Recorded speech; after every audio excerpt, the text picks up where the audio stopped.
ഒന്നും വേണ്ട, നിനക്ക് ഫ്ലെക്സിബിൾ ആയിട്ട് അഭിനയിക്കാൻ പറ്റുമോ? എന്താണ് ഈ ഫ്ലെക്സിബിൾ? ഏയ് സവായ്. ഇങ്ങനെയുള്ള റോളുകളൊക്കെ ചെയ്യണം. നമ്മളും ചെയ്യാത്ത റോളൊന്നും ഇല്ല ഭായി. അഭിനയം ആൺപിള്ളേർക്കും ഫാൻസി ഡ്രസ്സ് തന്നെ പോലുള്ളവർക്കും.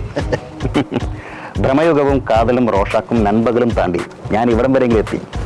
നീ പണ്ട് ഒടിവെക്കാൻ പോയിട്ട് ഇതുവരെ തിരിച്ചു വന്നിട്ടില്ലല്ലോ. കുരക്കുന്ന പട്ടി കടിക്കില്ല. കോരക്കുന്ന പട്ടിയെ ഒന്ന് ഞോടി നോക്കും. നിന്റെ പടത്തിൽ ക്യാമിയ റോൾ ചെയ്ത് 6 നിന്നെ സൈഡാക്കി എന്നാ കരക്കമ്പി.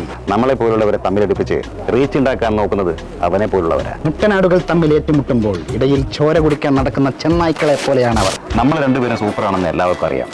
നീ എൻ്റെ ലാലു അല്ലേടാ. നിങ്ങൾ എൻ്റെ ചക്കയും. നമുക്കില്ലാത്ത പ്രശ്നം എന്തിനാടാ നമ്മുടെ ഫാൻസുകാർക്ക്? ശരിയാ. നമ്മുടെ ഫാൻസുകാർ ഇങ്ങനെ തമ്മിലടിച്ച് നടന്നാ ഇപ്രാവശ്യത്തെ വിഷുവിന് പിള്ളേർ പടക്കം പൊട്ടിക്കും. ഏത് പിള്ളേരെ? മരണമാസം, ആലപ്പുഴ ജിംഖാനെ. ശരിയാണ്. അതുകൊണ്ടല്ലേ ഞങ്ങൾ 2 ആഴ്ച മുമ്പേ പൊട്ടിച്ചത്.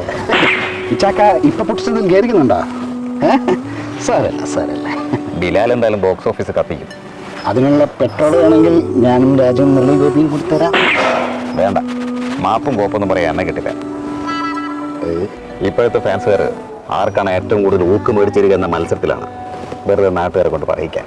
അതുകൊണ്ട് നമുക്ക് ഒരുമിച്ച് നീങ്ങാം. വായിച്ചക്ക. ദൈവപുത്രൻ തന്നെ തെറ്റ് ചെയ്തു. ചെകുത്താനെ അല്ലാതെ വേറെ ആരെ ആശ്രയിക്കും?